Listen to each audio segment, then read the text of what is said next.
Hello viewers, let's learn how to upload a reel on Facebook. You will also see the size and other requirements of Facebook reel ahead. So first open Facebook and then click your picture and now come down and click page, your page. Now either click on your name of page above or below and must select Meta Business Suite. And now these options available: created, create story and create reel. Let me click create reel and you can also see Facebook reel requirements on picture. Now scroll down and click add video.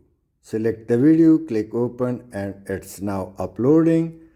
Write a title and the description is optional. Now three buttons appears: choose, suggest, choose frame, upload an image. So you can choose a thumbnail from here. Click this arrow and see or choose anyone and that would be selected. Below are tags option if you would like to write, and if you click choose frame then you will see an interface like this, so you can choose any part of your video as a thumbnail. So select the best one and click save thumbnail. Now another interface appears, so if you click edit you can trim your video from any side or click next. And now two buttons are available if you would like to turn it on. Again, share to group, add a poll, and below it closed captions. However, this video does not need captions due to natural sound. And now under remixing and use of original audio, three options available. So you can use remixing. However, I choose use of original audio only. And now public and restricted options displayed. So let me click public and click share. Now it's under process. Click done and message appears. So if I click it, then Facebook reel preview is on the screen. Thanks for watching.